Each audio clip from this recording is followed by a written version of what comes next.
అనంత కరుణామయుడు, అపార కృపాశీలుడు అయినటువంటి సర్వ సృష్టికర్త, పోషణకర్త అయినటువంటి ఆ దైవం పేరుతో ప్రారంభిస్తున్నాను. సోదరులారా, అల్లాహ్ యొక్క కృపా కారుణ్యం ద్వారా మనం ఈ సంస్కరణ ఉద్యమానికి 3వ తరగతిగా హాజరవడం జరిగింది. మరి ఇటువంటి అవకాశాన్ని, బాధ్యతల్ని అల్లాహ్ సుబ్హానహు తాలా మనకి ఇచ్చినందుకు గాను, ఇక్కడ హాజరుపరిచినందుకు గాను మనమందరం కూడా ఆ దైవానికి కృతజ్ఞతలను తెలియపరచుకోవాలి. ఇందాకే గురువుగారు చెప్పిన అంశం మీరు విన్నారు. దేవుని యొక్క సందేశాన్ని తెలియపరిచే విషయంలో మానవుని కంటే కూడా అతి అల్పమైనటువంటి ప్రాణులు సహితం కూడా తమ యొక్క అమోఘమైనటువంటి కృషిని సల్పడం మనం ఖురాన్ ద్వారా తెలుసుకున్నాం. అయితే మనిషి సంస్కరణ చేయడానికి మరియు సంస్కరించబడటానికి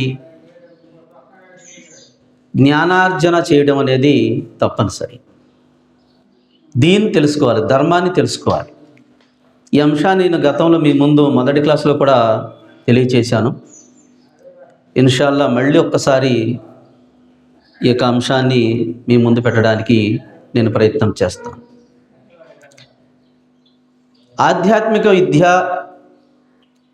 అనేది ఏదైతే ఉందో అది నేర్చుకోవడం ద్వారా మనిషి తన ఆధ్యాత్మికత పైన మరియు నైతికంగా నడవడమే కాకుండా ప్రజల్ని నైతికంగా నడిపించేటటువంటి మంచి అవకాశం కలుగుతుంది. ఏదైతే భౌతిక విద్య ఉందో అది కూడా నేర్చుకోవాల్సిన అవసరం ఉంది. విద్యలు 2 రకాలు, ఒకటి భౌతికమైన విద్య, రెండవది ఆధ్యాత్మికమైన విద్య. ఈ భౌతికమైన ప్రాపంచికపరమైనటువంటి విద్య ఏదైతే ఉందో అది ఈ జీవితంలో, ఈ ప్రాపంచిక జీవితంలో మీరు ఉన్నత శిఖరాలకు అధిరోహించడానికి, కొత్త కొత్త ఆవిష్కరణలను తీసుకురావడానికి, దేశ అభివృద్ధికి, దేశ ప్రగతికి దోహదం చేస్తాయి. అదేవిధంగా మనం మన భార్య బిడ్డల్ని పోషించుకోవడానికి ఈ భౌతికమైన విద్య, ప్రాపంచికపరమైనటువంటి విద్య ఉపయోగపడుతుంది. కానీ దేవుని విద్య లేదా ఆధ్యాత్మిక విద్య లేదా నైతిక విద్య అనేటువంటిది ఏదైతే ఉందో అది నేర్చుకోవడం ద్వారా, దాన్ని అనుసరించడం ద్వారా ఈ ప్రపంచంలో మనం ఎలాగ బ్రతకాలో తెలుపుతుంది. నీతి నియమాలు ఏమిటి, ధర్మం ఏమిటి, అధర్మం ఏమిటి, సత్యం ఏమిటి, అసత్యం ఏమిటి, న్యాయం ఏమిటి, అన్యాయం ఏమిటి, నిజమైన దైవాన్ని ఏ విధంగా మనం గుర్తెరగాలి, దీనికి సంబంధించినటువంటి అంశాలన్నీ కూడా ఆధ్యాత్మిక గ్రంథాలైనటువంటి గ్రంథాలలో దొరుకుతుంది. దీన్ని ఆధ్యాత్మికమైనటువంటి విద్య అంటారు. ఈ ఆధ్యాత్మిక విద్య నేర్చుకోవడం ద్వారా, దాన్ని ప్రచారం చేయడం ద్వారా ఇహలోకంలో శుభాలు మేలు కలగడమే కాకుండా శాశ్వతమైనటువంటి పరలోకంలో మనం స్థానాన్ని పొందడానికి ఎంతగానో దోహదం పడుతుంది.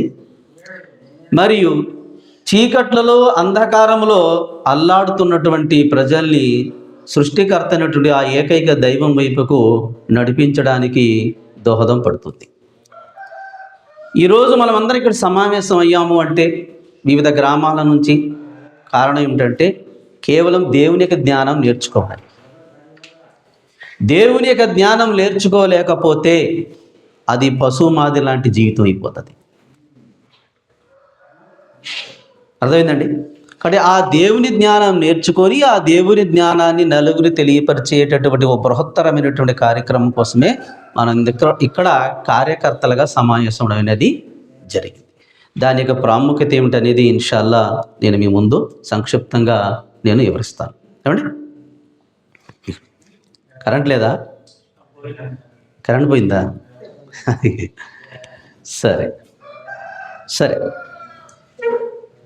ఖురాన్ గ్రంథాన్ని మనం పరిశీలించినట్లయితే ఇక్రా బిస్మి రబ్బికల్లజీ ఖలక్ ఖలకల్ ఇన్సాన మిన్ అలక్ అని సృష్టికర్త అయినటువంటి అల్లాహ్ సుబ్హానహు తాలా మొట్టమొదటి ఖురాన్లోని మొట్టమొదటి ఖురాన్ వాక్యాన్ని ప్రవక్త ముహమ్మద్ సల్లల్లాహు అలైహి వసల్లం వారి పైన గారే హీరా అనేటటువంటి గుహలో ఉన్నప్పుడు జిబ్రాయిల్ అలైహిస్సలాం గారి ద్వారాగా అందించడం జరిగింది. ఈ అవతరించబడినటువంటి వాక్యం కూడా దేని గురించి అంటే ఇక్రా, చదువు. ఏమన్నాడు? ఇక్రా అంటే చదువు, నిన్ను సృష్టించిన నీ సృష్టికర్త పేరుతో చదువు అన్నాడు. అంటే చదువు అంటే ఏంటి? జ్ఞానం. అల్లాహ్ సుబ్హానహు తాలా ప్రవక్త ముహమ్మద్ సల్లల్లాహు అలైహి వసల్లం వారికి ముందుగా నేర్పింది ఏంటంటే జ్ఞానం నేర్పాడు. అక్కడి నుంచి ఖురాన్ అవతరణ జరిగింది. జ్ఞానం అనేటటువంటి ఖురాన్ అవతరణ జరిగింది. ఆయన ప్రపంచ మానవులకి మార్గదర్శకుడు అయ్యాడు. అల్లాహ్ సుబ్హానహు తాలా జ్ఞానం నేర్పడం ద్వారానే ప్రజల్ని ఆయన రక్షించాడు. ఇక్కడ జ్ఞానం విశిష్టత అంత ఉంది. అదేవిధంగా ఖురాన్ గ్రంథంలోని 2వ సూరే బకరాలోని మీరు 56వ వచనాన్ని మనం పరిశీలించినట్లయితే ఇందులో కూడా విషయం చెప్పనుంది. సృష్టికర్త అల్లాహ్ సుబ్హానహు తాలా ఆదం అలైహిస్సలాం గారిని పుట్టించి అక్కడ ఆయనకు నేర్పింది మొదటిది జ్ఞానమే నేర్పాడు. ఆయన అక్కడ ఆయన్ని జ్ఞానమే నేర్పాడు. ఏం నేర్పాడు? భూలోకంలో ఉన్నటువంటి సమస్త వస్తువుల యొక్క జ్ఞానాన్ని నేర్పాడు. అల్లాహ్ ఏ వస్తువు ఎక్కడుంటుంది, దాని ఉనికి ఏంటి, దాని లక్ష్యం ఏమిటి, మొత్తం భూలోకంలో ఉన్న సమస్త వస్తువుల యొక్క జ్ఞానాన్ని దేవుడు నేర్పాడు. నేర్పిన తర్వాతే భూమి మీదకు పంపించాడు. ఆయన నేర్పు కూడా పంపల. మరి ఇక్కడికి వచ్చిన తర్వాత మొదటి మనిషికి ఎవరు నేర్పుతారు? ఇంకా అక్కడ అల్లాహ్ సుబ్హానహు తాలా ఆ దైవం పరలోకంలోనే ఆదం అలైహిస్సలాం గారికి జ్ఞానాన్ని ఇచ్చి నేర్పాడు. ఆ జ్ఞానం నేర్చుకోవడం ద్వారానే ఆయన ఈ ప్రపంచంలోకి వచ్చి ఆయనకు పుట్టినటువంటి సంతానానికి దేవుని ఏకత్వాన్ని, ఆధ్యాత్మిక జ్ఞానాన్ని ప్రబోధించడం అనేది జరిగింది. కాబట్టి మనకు మన సంతానాన్ని పుట్టంగానే మనం చాలామంది పుట్టినరోజుకో ప్రసవం టైంలో ఏం చేస్తూ ఉంటాం?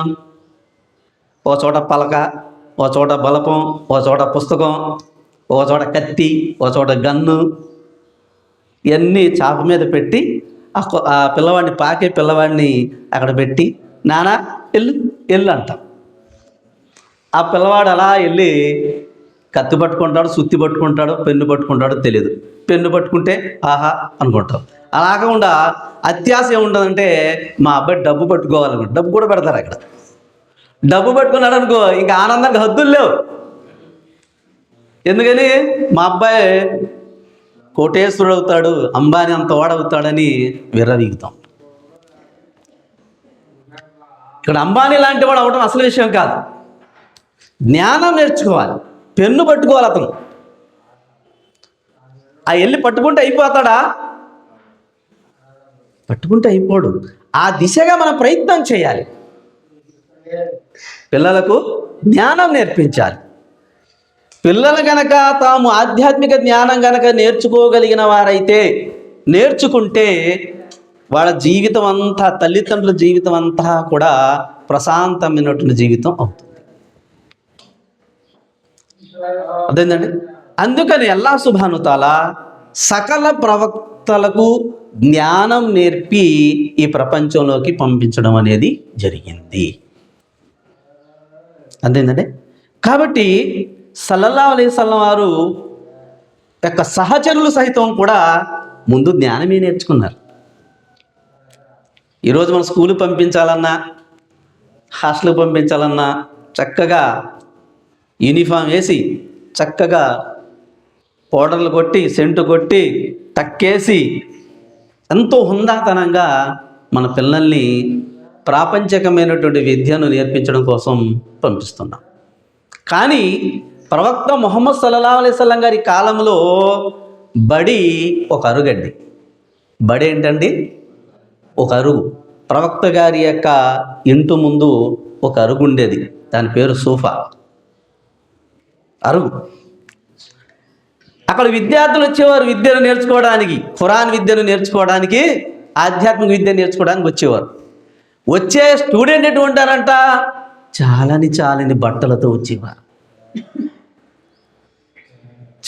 చాలని దుస్తులు ధరించి వచ్చేవారు ఆ భగవంతునికి జ్ఞానాన్ని, అల్లాహ్ యొక్క జ్ఞానాన్ని నేర్చుకోవడం కోసం.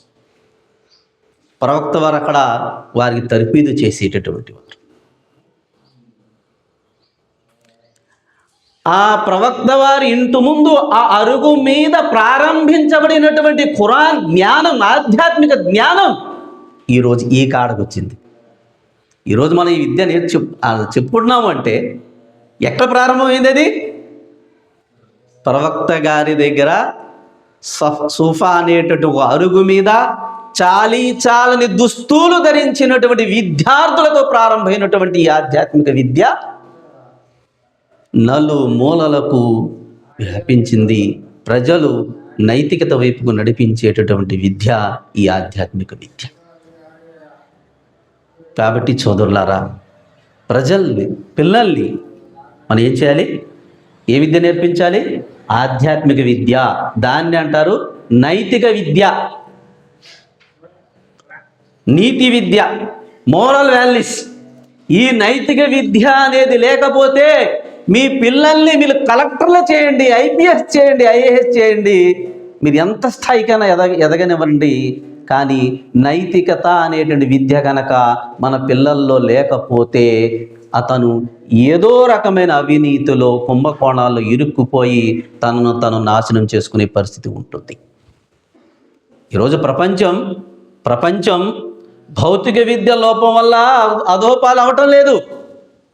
అమోఘమైన భౌతిక విద్య ఉంది ఈరోజు. కొత్త ఆవిష్కరణలు, చంద్రమండలాన్ని రాకెట్ పంపించే టెక్నాలజీ, రోదసి మొత్తాన్ని శోధించేటటువంటి టెక్నాలజీ ఈరోజు మనిషి మేధాశక్తి దేవుడిచ్చాడు. కానీ నైతికత, ఆధ్యాత్మిక విద్య లేకపోవడం చేత, సరైన ఆధ్యాత్మిక విద్య లేకపోవడం ద్వారా, దాని అనుసరణలో పెట్టకపోవడం చేత ఈరోజు అధోపాతానికి, ఉగ్రవాదానికే కావచ్చు, నక్సలిజమే కావచ్చు, దోపిడీ దొంగలు కావచ్చు, దొంగలు కావచ్చు, లంచగొండి కావచ్చు, స్కామ్స్ కావచ్చు, ఎన్నిటిలో కూరుకుపోయాడు అనటానికి ఈరోజు మనం ప్రపంచం నిలువెత్తు సాక్ష్యంగా ఉంది అనటానికి ఏ విధమైన ఆస్కారం లేదు. కాబట్టి సోదరులారా, ఆధ్యాత్మిక విద్య నేర్చుకొని ప్రజల్ని సంస్కరించేటటువంటి సందేశ దాతలుగా మనం అవడం కోసం, తయారవడం కోసం ఇక్కడికి హాజరవడం అనేది జరిగింది. అర్థమైందండి? అదే అర్థం. అందుకనే ప్రవక్త సల్లల్లాహు అలైహి వసల్లం వారు ఏమంటున్నారంటే, జ్ఞానాన్ని అభ్యసించేటటువంటి వ్యక్తి యొక్క స్థానం ప్రవక్తల స్థానం వంటిది అన్నారు. ఏంటంటే ఆధ్యాత్మిక విద్య నేర్చుకునేటటువంటి స్థానం ఎటువంటి స్థానం అంట? ప్రవక్త స్థానం. అర్థమైందండి? అంటే ఈరోజు మనం ప్రవక్త స్థానానికి, ముహమ్మద్ సల్లల్లాహు అలైహి వసల్లం గారి యొక్క స్థానానికి మనం ఎదగాలి అంటే ఏం నేర్చుకోవాలండి? ఏం నేర్చుకోవాలి? జ్ఞానం నేర్చుకోవాలి, ఆధ్యాత్మిక విద్య నేర్చుకోవాలి. సాధారణంగా మనం ప్రవక్త వారి పేరు రాగానే సల్లల్లాహు అలైహి వసల్లం అంటాం, అలా అంటాం, ఇలా అంటాం. ఎంతో ప్రవక్త ముహమ్మద్ సల్లల్లాహు అలైహి వసల్లం వారిని ఎవరైనా ఒక మాట అంటే మన క్రోధం కట్టలు తెంచుకొని ఎన్నో రకాలైనటువంటి ప్రతి విమర్శలు చేస్తూ ఉంటాం. అది కాదు అసలు కావాల్సింది. విమర్శలు ప్రతి విమర్శలు కాదు. నిజంగా ప్రవక్త ముహమ్మద్ సల్లల్లాహు అలైహి వసల్లం వారి పైన నాకు నిజమైన ప్రేమే గనక ఉంటే ఆయన స్థానానికి నేను వెళ్ళాలి అంటే జ్ఞానం నేర్చుకోవాలి. జ్ఞానం నేర్చుకుంటేనే ప్రవక్త సల్లల్లాహు అలైహి వసల్లం వారికి ప్రియమైనటువంటి శిష్యుడు కాగలుగుతాం. అందుకని ప్రియమైన శిష్యుడు కాగలుగుతాం. కాబట్టి జ్ఞానం నేర్చుకొని జ్ఞానాన్ని ప్రచారం చెయ్యాలి. అందుకనే ప్రవక్త ముహమ్మద్ సల్లల్లాహు అలైహి వసల్లం వారు ఇంకొక ప్రవచనంలో ఏమంటున్నారో తెలుసా? జ్ఞానం నేర్చుకున్నటువంటి వ్యక్తి ఎలాంటి వాడంటే నక్షత్రాలతో పోల్చుకుంటే చంద్రుడి స్థానం ఎంతో అంత. నక్షత్రాలు ఎక్కువగా ప్రకాశిస్తాయా? చంద్రుడు ఎప్పుడు ప్రకాశిస్తాడండి? చంద్రుడే కదా. అందుకనే జ్ఞానం నేర్చుకునేవాడి యొక్క స్థాయి ఎలాంటిది అంటే నక్షత్రాల కంటే చంద్రుడి స్థాయి లాంటిది. అంటే దీని అర్థం ఏంటి? మనుషుల్లోని అందరికంటే జ్ఞానం నేర్చుకునేటటువంటి స్థాయి ఉన్నతమైంది, చంద్రుడంత స్థాయి. కాబట్టి అటువంటి చంద్రుడంత స్థాయిని మనం ఎదగడం కోసం, పొందడం కోసం ఈ జ్ఞానార్జన చేసే నిమిత్తం ఇక్కడికి హాజరవడం అనేది జరిగింది. అర్థమైందండి? జరిగింది. మరొక హదీసులో ప్రవక్త సల్లల్లాహు అలైహి వసల్లం వారు ఏం తెలియజేస్తున్నారు అంటే మూడు విషయాలు మనిషి మరణించిన తర్వాత కూడా నిరంతరం పొందుతూనే ఉంటాడు దాని పుణ్యఫలాన్ని అన్నారు ప్రవక్త వారు.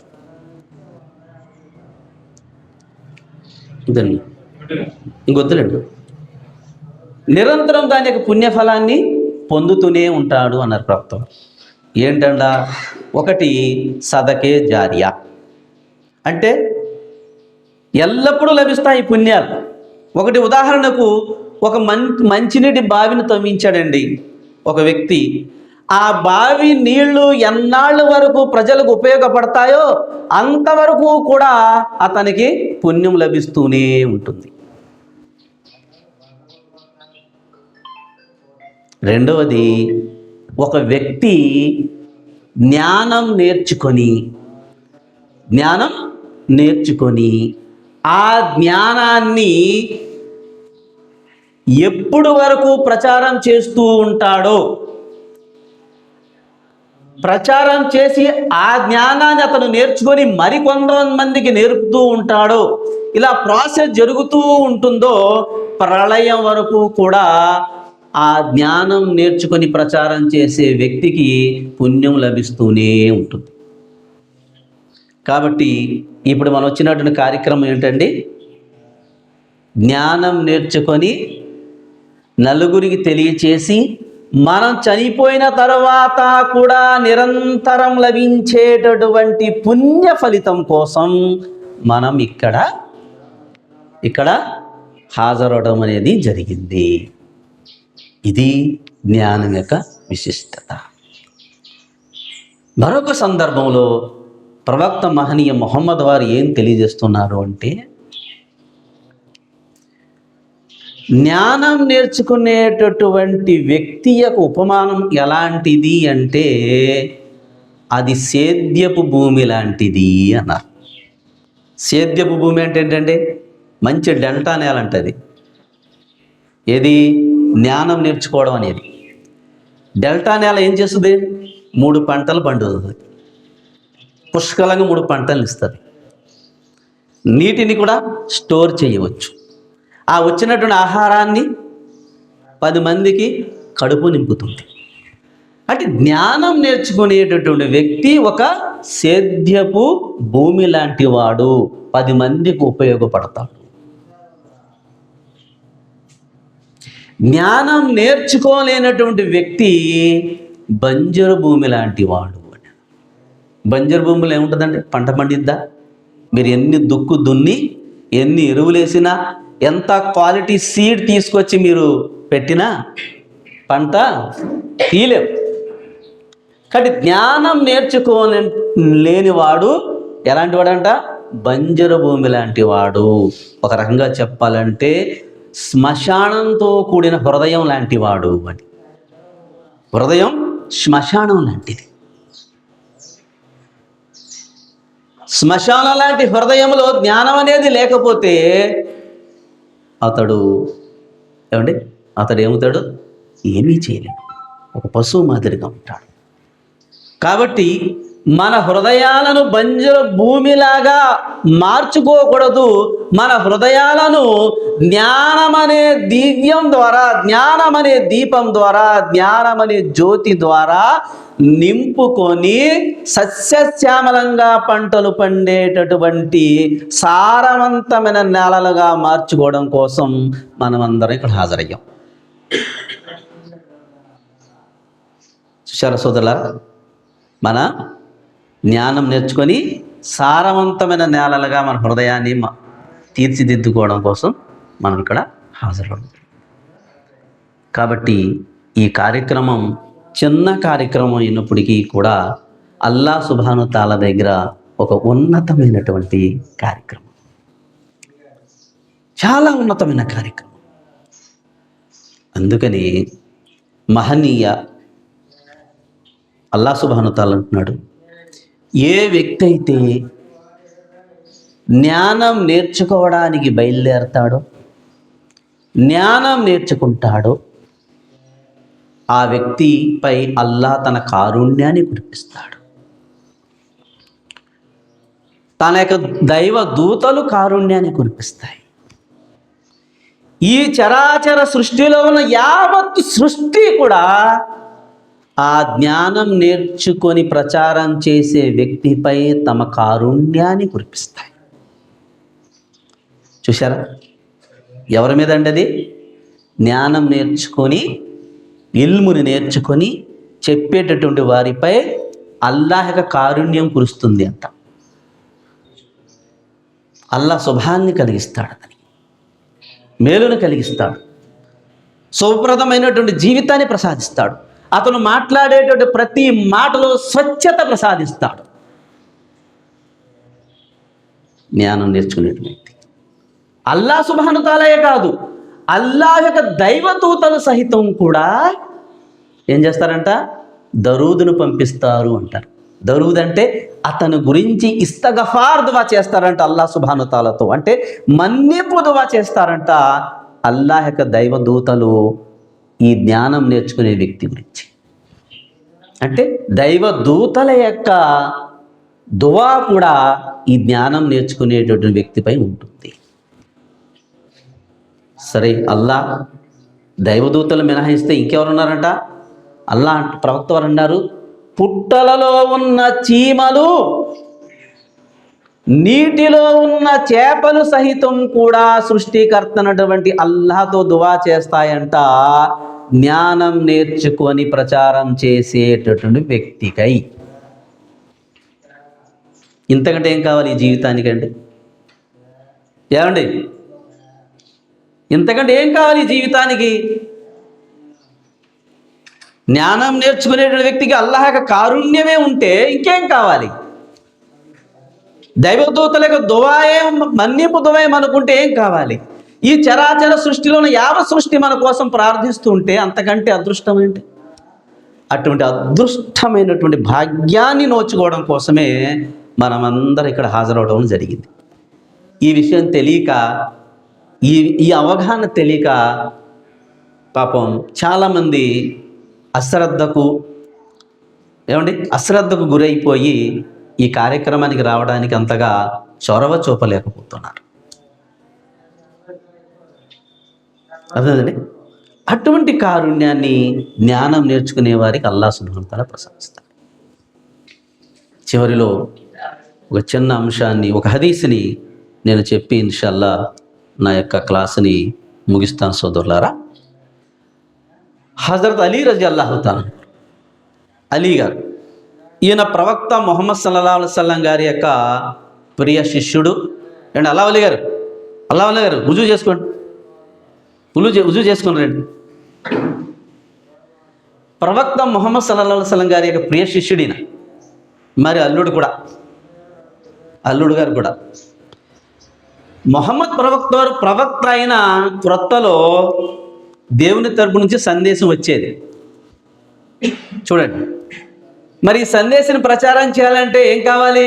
కొంచెం ధైర్యం కావాలి, వెనకాల తోడ్పాటు కావాలి కదా, తోడ్పాటు కావాలి.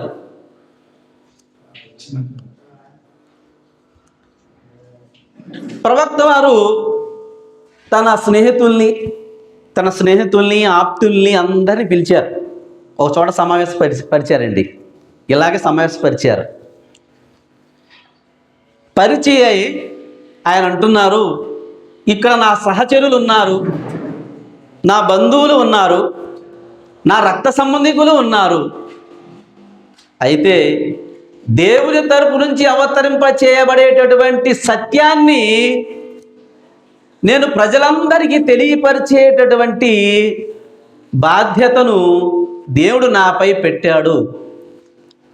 ఇక నుంచి ఆ బాధ్యతను నేను ప్రారంభించబోతున్నాను. మీలో ఎవరైనా నాకు సహకరించేవారు ఉన్నారా అని అనౌన్స్మెంట్ చేశారు ఆయన. చూడండి, భయం. ఎందుకని? కాబాలో 360 విగ్రహాలు నిరంతరం పూజలు అందుకునేవి ఆ మక్కా కాబాలో. పెద్ద పెద్ద సర్దారులు దాన్ని ఆధిపత్యం చేసేటటువంటి వారు ఆ కాబాలో. బహుదైవారాధన జరిగేటటువంటి ప్రదేశం కాబా.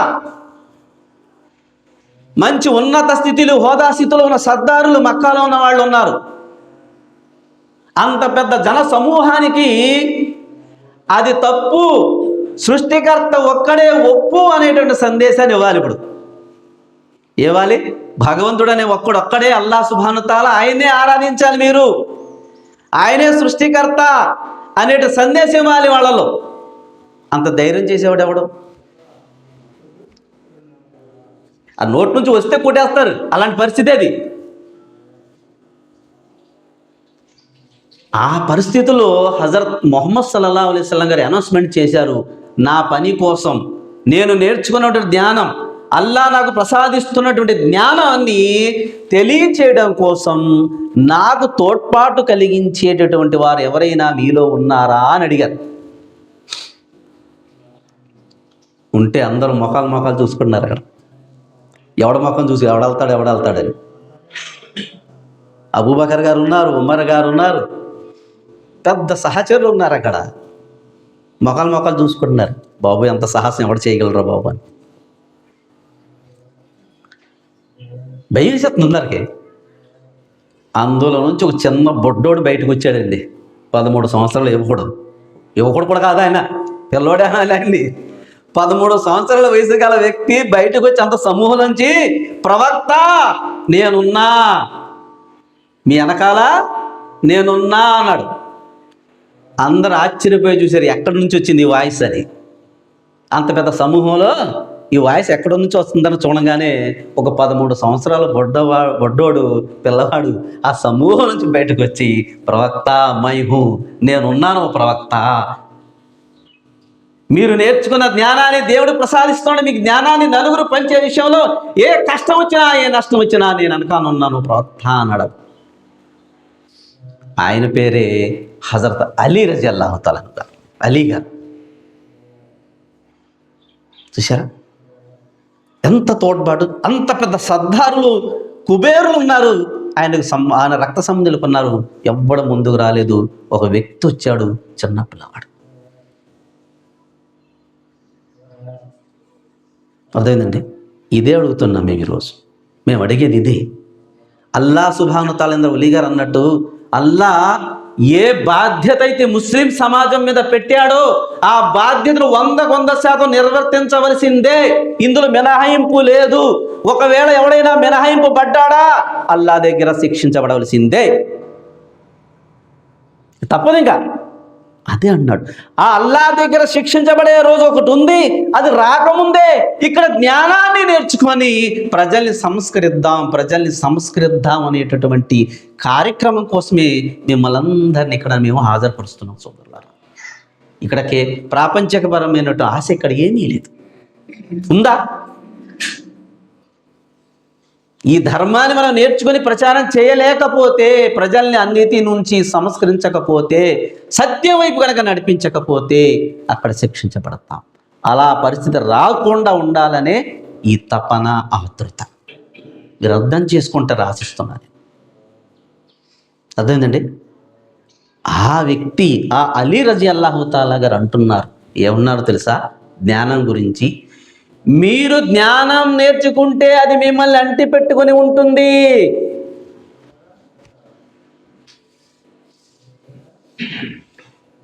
మీరు డబ్బు సంపాదిస్తే దాన్ని అంటి పెట్టుకొని మీరు ఉండాలి. చూసారా ఆయన ఏమంటాడండి?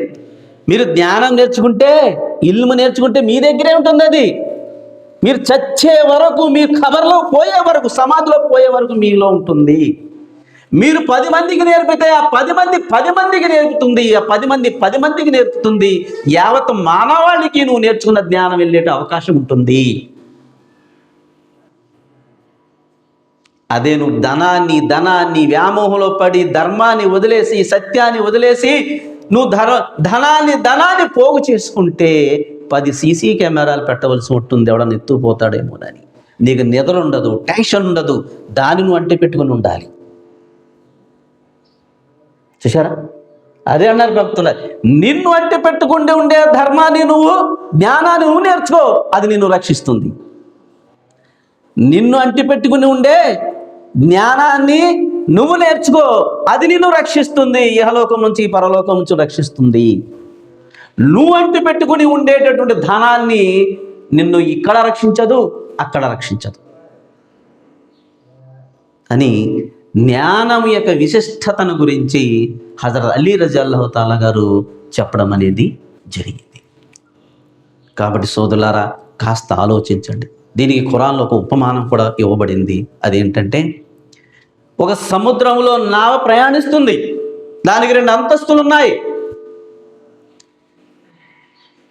కింద అంతస్తు వారు, పై అంతస్తు వారు కొంతమంది ఉన్నారు. కింద అంతస్తు వారు ప్రతి వారి కనీస అవసరాల కోసం వాళ్ళు పై అంతస్తులోకి వెళ్ళి నీళ్లు తెచ్చుకొని కింద వంట వాచు చేసుకుంటున్నారు. దీనివల్ల పై అంతస్తు వాళ్ళకు కొంచెం ఇబ్బంది కలుగుతుంది ఆ పడవలో. అప్పుడు కింద అంతస్తులో ఉన్న వాళ్ళకు ఒక ఆలోచన వచ్చింది, ప్రతిరోజు పైకి పోయి వాళ్ళని ఇబ్బంది పెడతాం ఎందుకు, మన అవసరాల కోసం. ఆ నీళ్ళేదో సముద్రం కింద ఉన్నాయి కదా, కిందే బెజ్జం చేసేస్తే నీళ్లు పైకి వచ్చేస్తాయి కదా అని ఆలోచించుకున్నారు. ఓహో, సూపర్ ఐడియా అనుకున్నారు కింద ఉన్న వాళ్ళందరూ. కింద ఉన్న వాళ్ళందరూ మీరు నంబర్ 1 ఐడియా రా, ఎన్నాళ్ళు పైకి పోతున్నావు నీళ్ళు తీసుకోవడానికి, వాళ్ళు చాలా ఇబ్బంది పడుతున్నారు, ఇక్కడే చేసే బెజ్జం అన్నారు. ఒకడు మొదలెట్టాడు, టకా కొడుతున్నాడు. పై అంతస్తుడు చూశాడు, ఏంట్రా చేస్తున్నారు మీరు అన్నాడు. కింద అంతస్తుడు, అయ్యా ప్రతిరోజు మీ దగ్గరికి వస్తే మీకు ఇబ్బంది కలుగుతుంది, మేము మెట్లు ఎక్కలేకపోతున్నాం, ఆ ఇబ్బంది ఎందుకని కిందే బెజ్జం చేస్తాం, నేరుగా నీళ్ళు వచ్చేస్తాయి కదా. పై అంతస్తులు ఏమన్నారు, సార్ అరే ఆ పని మాత్రం చేద్దురా బాబోయ్ అన్నారు. ఆ పని చేయొద్దు, ఆగండి, ఎందుకంటే ఆ నీళ్లు పైకి వస్తే మీరు మునుగుతారా, మీరు మునిగిన తర్వాత కూడా మేము కూడా మునుగుతారా బాబు స్వామి, ఇబ్బంది అయినా పర్వాలేదురా, మీరు పైకి వచ్చి నీళ్ళు తీసుకెళ్ళండి రా అన్నారు. అంటే కింద అంతస్తుల వాళ్ళు ఎవరంట, జ్ఞానం లేనివారు. పై అంతస్తులు ఎవరు, జ్ఞానం ఉన్నవాడు. జ్ఞానం ఉన్నవాడు జ్ఞానం లేనివాడికి హితబోధ చేశాడు, కిందవాడు రక్షించబడ్డాడు, పైవాడు కూడా రక్షించబడ్డాడు. అవునా కదా? లేదు, కిందస్తులో ఉన్నటువంటి అజ్ఞానులు నిజంగా పడవకు బెజ్జం చేసేసి నీళ్లు పై లోపలికి రప్పిస్తే ఏమయ్యేది, పై అంతస్తులు చూసి ఆహా సూపర్ మంచి పని రాని అన్నారు అనుకోండి, ఏమయ్యేది, ఇళ్ళు మునిగిపోయారు, వాళ్ళు మునిగిపోయారు. సేమ్ ఇక్కడ ఇదే. జ్ఞానం తెలిసిన వాడు జ్ఞానం లేని వాడి దగ్గరికి జ్ఞానం తీసుకువెళ్ళకపోతే, సత్యం తెలిసిన వాడు సత్యం తెలియని వాడి దగ్గర తీసుకెళ్ళకపోతే నావలోని పడవల మాదిరిగా మునిగిపోయే అవకాశం ఉంటుంది. ఈ అల్లాహ్ సుబ్హానహు తఆలా ఏనాడో 1400 సంవత్సరాల క్రితం దీని ఉపమానాన్ని మన ముందు పెట్టడం జరిగింది. కాబట్టి సోదరులారా, జ్ఞానం అనేది మీ యువత మీద, ప్రధానంగా చదువుకున్న యువత మీద చాలా ప్రాముఖ్యత ఉంది. జ్ఞానం నేర్చుకొని పని చెయ్యాలి. ఇంతకంటే వేరొక ఆప్షనే లేదన్నమాట. ఏమండి, ఆప్షన్ లేదు. కాబట్టి అల్హమ్దుల్లా, అల్లా అనుగ్రహం కృప ద్వారా నేను మీ ముందు కొన్ని విషయాలు మాత్రమే జ్ఞానం యొక్క ఆవశ్యకతను, దాని యొక్క ప్రాముఖ్యతను గురించి నేను మీ ముందు పెట్టడం అనేది జరిగింది. దయచేసి ఆ జ్ఞానానికి సంబంధించిన, ధార్మిక జ్ఞానానికి సంబంధించిన అంశాలని ఎప్పటికప్పుడు మేము వాట్సాప్లో పంపించడం, మీరు ఇళ్లలో జెరాక్స్ తీసుకొని ప్రిపేర్ అవటం, ఇంకా రానున్న క్లాసుల్లో మీ కొలీగ్స్, మీ సోదరులు ఎవరైనా ఉన్నా వారిని కూడా ఈ కార్యక్రమంలో భాగస్వాములు చేయడం, ఇలాంటి కార్యక్రమాలు మనం చేసుకుంటూ ముందుకు పోతే అల్లాహ్ సుబ్హానహు తఆలా మనం రోజు రక్షించబడతాం, సురక్షితంగా మన స్వర్గానికి అర్హత సాధిస్తాం. కాబట్టి అల్లాహ్ సుబ్హానహు తఆలా మనందరికీ కూడా ఈ విషయాల్ని అర్థం చేసుకుని ఆచరిస్తూ మరి ఈ సంస్కరణ ఉద్యమ కార్యక్రమంలో భాగస్వాములు అయ్యేటటువంటి సద్బుద్ధిని, అనుగ్రహాన్ని ప్రసాదించుగాక. వాఖిరు దావానా అనిల్ అల్హమ్దులిల్లాహి రబ్బిల్ ఆలమీన్.